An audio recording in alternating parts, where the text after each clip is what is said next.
Imagine waking up to a Canada where healthcare collapses, pensions disappear, and the economy spirals into chaos. Sounds far-fetched?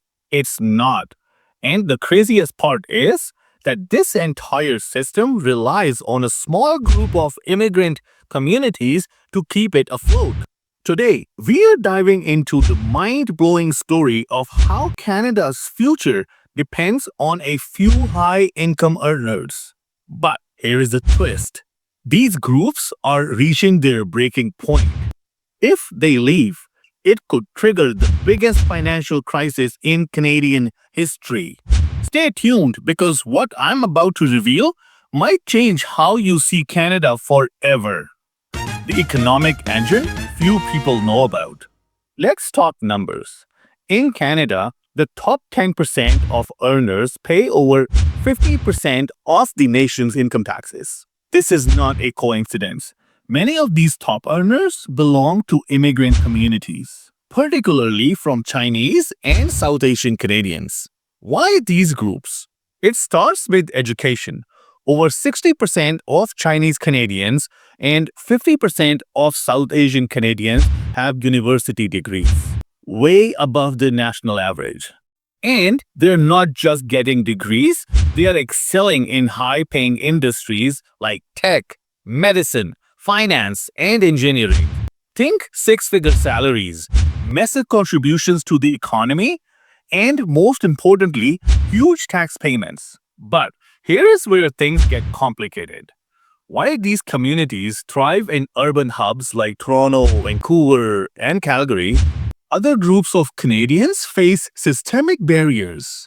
Unemployment rates are higher, access to high-paying fields is limited, and the result?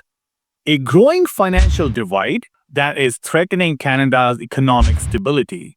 The hidden divide nobody talks about. So, we have two realities. High-earning immigrant communities pulling the weight of the economy and underrepresented groups struggling to get ahead. But here is the kicker.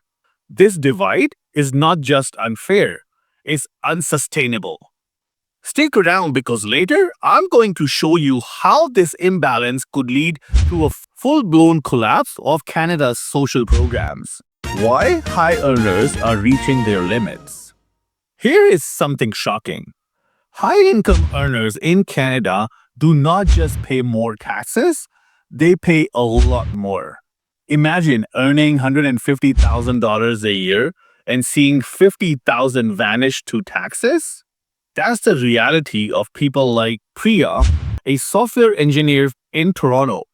Priya tells me, I'm proud to contribute, but it feels like the system takes and takes without giving back. She is not alone. High earners, especially in immigrant communities, are starting to feel the strain. They are watching their high-earned money fund services they barely use. And as Canada's population ages, this pressure is only going to increase. But here is where it gets terrifying. If enough people like Priya decide to leave Canada for countries with lower taxes and better opportunities, the entire system could crumble. And the worst part? It's already starting to happen. The first domino falls. Let's talk about Steven. He is a tech entrepreneur who used to live in Vancouver, earning over $200,000 a year. But after paying sky-high taxes and dealing with the rising cost of living, he made the move to the US for a better deal. He says, I love Canada, but financially, it just didn't make sense anymore. Again, Steven is not alone. Skilled professionals are leaving Canada at an alarming rate, taking their talent and their tax contributions with them. This phenomena is called a brain drain, and if it accelerates, Canada could face an economic disaster like we have never seen before. The urban-rural divide fueling resentment. Let's zoom out. The wealth generated by these high-earning immigrant communities is heavily concentrated in urban centers like Toronto, Vancouver, Montreal, and Calgary. Meanwhile, rural areas, home to older population, benefit the most from these tax dollars? Imagine you are living in Toronto where housing is insanely expensive, hospitals are overcrowded, and transit is falling apart. Meanwhile, your taxes are funding pensions and healthcare for communities hundreds of miles away. It's like doing all the work on a group project and watching someone else gets the reward. This urban-rural divide is creating resentment. And it's not just about geography, it's about fairness. High earners in cities are asking, why should we pay so much for a system that does not serve us? If this frustration boils over, it could lead to calls for massive tax reforms, and that would change Canada's economy forever. How we got here? A brief history. Let's rewind. In the 1950s and 60s, Canada's economy relied on European immigrants to build its manufacturing and industrial sector. These were the backbone jobs that powered Canada's post-war boom. But as industries shifted and technology advanced, Canada's focus changed. By the 1990s, immigration policies prioritized skilled workers, attracting the best and the brightest from Asia, Africa, and Latin America. Today, these immigrants are the driving force behind Canada's tech, healthcare, and finance industries. But this shift has come at a cost. While high-skilled immigrants are thriving, other communities are being left behind. And the more Canada leans on its top earners, the more fragile its economic system becomes. The domino effect of losing high earners. Let's break this down. If high-earning immigrants decide Canada is not worth it and start leaving, here is what happens. Tax revenue drops. Canada loses billions, putting programs like healthcare and pensions at risk. Higher taxes for everyone else. The middle class gets squeezed, deepening financial stress.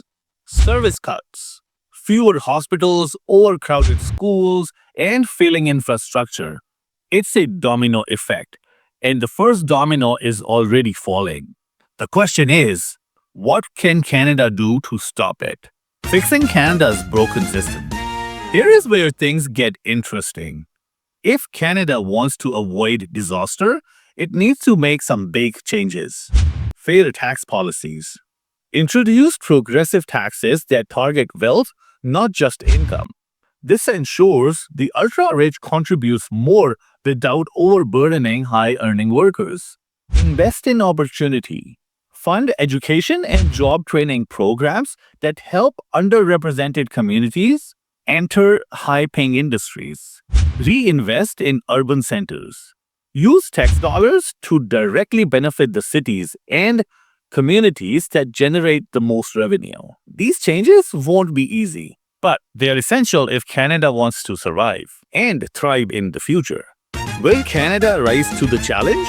So, where does this leave us? Canada's entire system depends on a small group of high-earning immigrants. But as pressure builds and frustration rise, these communities are starting to ask, is it worth it? What do you think? Is Canada asking too much of its high-income earners? And what happens if they decide to leave? Drop your thoughts in the comments below. And if you want more videos breaking down Canada's biggest challenges, make sure to like and subscribe because this conversation is far from over. Thank you so much for watching. Please like and subscribe and share this video with your friends. I really appreciate your support. Thank you so much, and I'll see you in my next video.